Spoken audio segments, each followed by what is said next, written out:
We're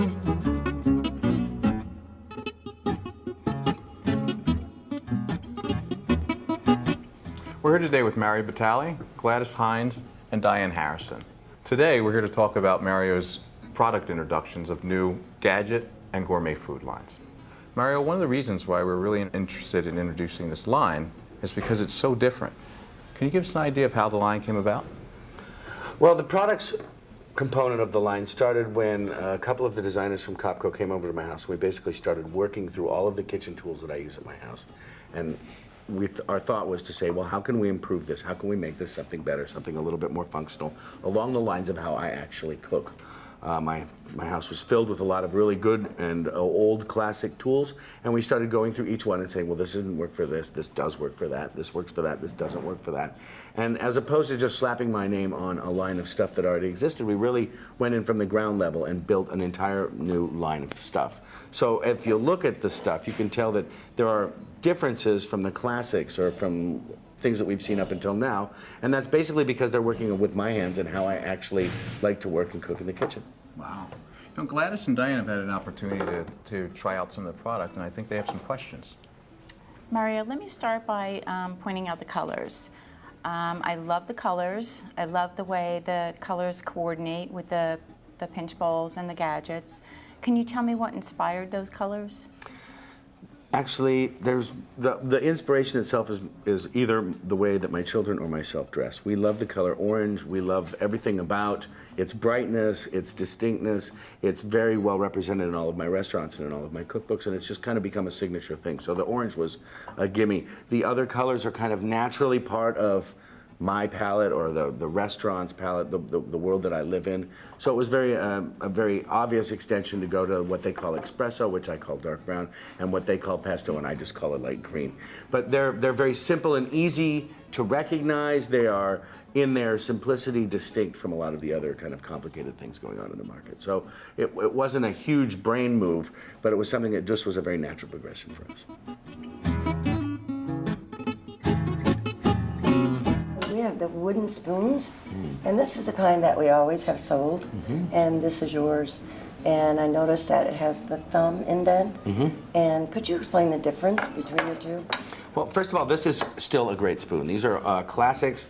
In designing and working with the guys from Copco and going through and looking at how and why we use pieces of equipment, in stirring something like this, using this round dowel, it really kind of creates an uncomfortable potential for it to spin in your hand. So we decided we wanted to stop that by creating this thumbprint, because when we were working in the design and deciding, well, how is it that I use it? I use it like that, or I use it like that, or I use it like that. And in each one of those cases, having something a little flat that would give you the leverage was a natural thing. So it kind of became the signature throughout all of the hand gadgets that we're going to see. And each one of them is kind of created ergonomically to work with this chubby little hand. So it will work for smaller hands or larger hands, but effectively it gives you a lot more control. And one of the things that when you use equipment in a kitchen, one of the things that you're trying to do is give yourself an easier time with it. So it's less of a struggle and it's more about the food and less about having to stir the right way or use the right thing in exactly the right angle. This makes it a lot more easy to use, and it's ubiquitous throughout the line. It's almost everywhere else.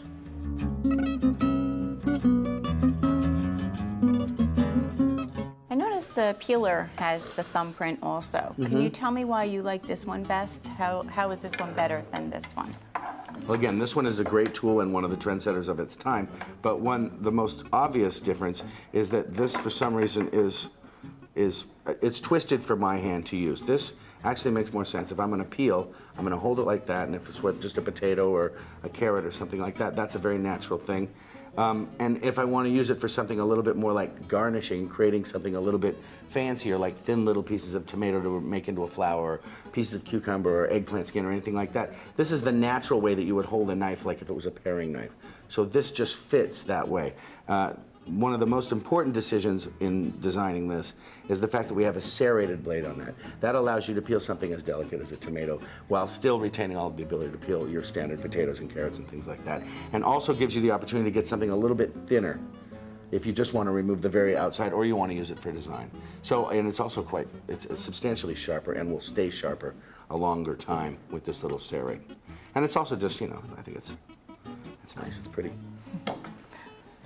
have to agree.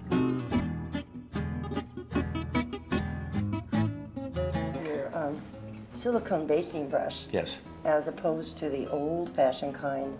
Well, now we all know silicone, but what is the design of the bristles on here? Well, again, I didn't invent this technology, the silicone, or these actual tines or bristles, but what they have with that little ridge that's built into it, it allows you to actually carry more stuff. It carries more sauce, more barbecue sauce, more butter, and it distributes it more evenly because it's not being pressed on like that. It actually just kind of flows off of those ridges. So if you're looking for an even barbecue sauce on your pork chops or on your ribs or on your chicken, it does a much better job. It's also a lot easier to clean, and it's not this. The life on this one, although these are considered classic, these get pretty nasty pretty quickly, even if you wash them a lot. And your These, hair, the hair comes out. well, the hair comes out onto your spanakopita and just wrecks my day for that matter. These, of course, if a full orange tine were to fall off, I imagine you would get a full refund, and they would probably refund the caterer too. I mean, the whole thing would go away. But this is just, it's stylish, it's innovative, and yet it's very functional. And that's really kind of the most important thing about all of the products, is that although there is some innovation, it's really mostly about function. We're not just creating new for new, and this is a great example of that. Just brushing something with butter gives you a much better distribution than this. Although this is a very comfortable piece of equipment, this one is just a little bit more personalized, a lot more interesting.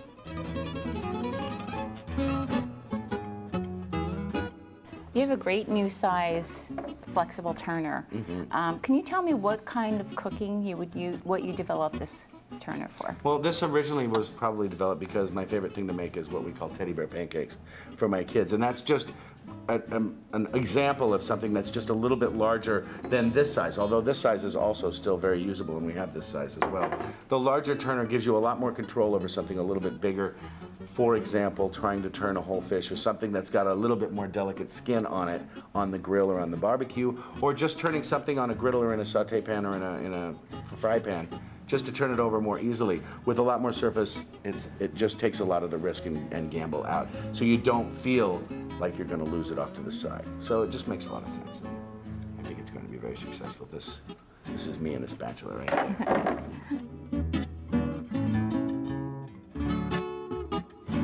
We all know that panini grills have become extremely popular recently, and some of them are very difficult to use. How is yours different? Well, I think the crucial thing is that in the ones that they plug in, the heat and whatever, the little waffle iron modifications, the main problem with them is that where the top attaches to the actual bottom, that always breaks. I've actually broken some on one or two uses, and that's because my natural propensity is to actually try to push it down because I want to get that bread as crisp as I can, and I'm imagining that it must be the pressure that does that. And when you think about what makes a great panino, it's the crispness on the outside, it's the austerity, simplicity of the ingredients on the inside, and having it all come together as something that's not really giant or thick, but something relatively thin and crisp, most importantly. What we have with this is that this is the right amount of weight if you put any kind of panino on here. So it's just natural that you would just drop it on and let it cook and then flip it. One of the things that I like to use this for also, though, is trying to add crispness or a char to certain things like a thick steak or a chicken. We love to make a dish called pollo al matone, which is chicken in the Tuscan style that they cook under these hot bricks. And using this, not necessarily like this, but on an angle like that so that you can allow the steam to escape, gives you a great opportunity to build crispness, which is what we like about chicken, on both sides at the same time. So what I do is I put this on and I preheat both sides at the same time. Then I lift it off, I put the chicken on underneath there and I put it on like that. And it gives double pressure and cooks on both sides. The faster you can cook something, the more juicy it's going to be able to stay. And that's the kind of double-sided use of this. The panino is a natural one, but cooking and grilling fish and meat is something that works out really well with that pan too. And what is your favorite panini? My favorite panino is the easy. Well, actually, my favorite panino, like my favorite things, are usually the panino that somebody else made for me. So whatever they want to make would be great. The last panino I had was this week, and it was with my kids, and it was just Nutella. We take the chocolate hazelnut spread and spread it on just thick brioche and put it in there, and it becomes this like a little candy bar thing that's absolutely perfect.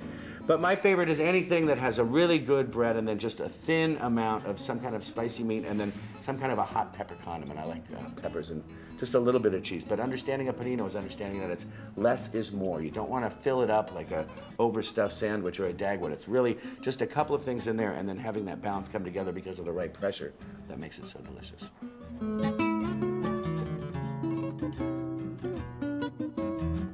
Mario, you have a terrific Italian kitchen food line also.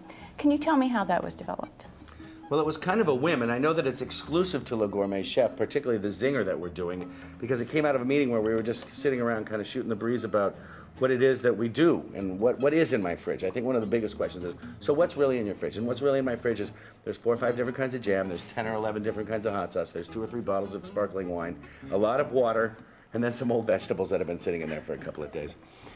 So they're like, well, like what's a kind of a tricky snack that you do? Well, we have pizzerias, we like pizza, cold pizza's a fun thing, and they said, well, what do you do with cold pizza? Thinking, well, maybe I'm gonna make a sandwich out of it, I don't know. And I described how I really do like to eat it, which is to say, with a little bit of raspberry jelly and hot sauce, and if I'm feeling really flush, even a slice of smoked salmon on top of that and a couple of pieces of red onion, and everyone just starts looking at me like I'm from another planet.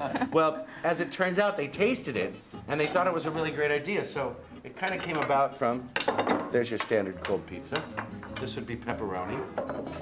And then when they tried it, basically we tried the jelly and the hot sauce. And if you could, to really understand this, the best way is to stand by an open refrigerator and use the light of the refrigerator to actually look down at your food. But go ahead and give it a try there. So you get the spicy, you get the sweet, you get the acidity, you get the pepperoni. And for me, although real serious combination cooking is kind of a high wire act and you can't put too much of anything on, a little bit of that actually works. So the potential for this is infinite in that it's not just going to be used for cold pizza. It could be used as a sandwich spread, as a panino spread, or anything like that. And that's kind of, why, thank you. There you go. Thank you. I was wondering what those eyes were all about. Please hand me the napkin. But I think that it's an interesting thing. It's certainly unique. It is exclusive to Le Gourmet Chef. So it's going to be kind of fun to see what people actually do with it.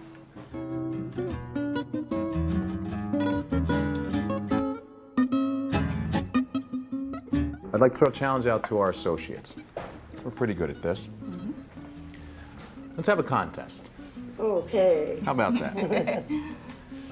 For the associate that comes up with the best recipe and the best usage for cold pizza zinger, I'd like to send them in to have dinner at Mario's restaurant, give them an entire line of the Italian kitchen line. For number 2 runner-up, why don't we have a cold pizza party in the stores, okay? And they get their choice of a panini pan or lasagna pan. I bet we can come up with a lot of recipes. And you know what, Mario? Would you mind being the judge? I would love to judge it. Fantastic. Mario, thank you so much. Thanks for having me. For spending the time with us. And ladies, You can have more pizza later. you can have more pizza later.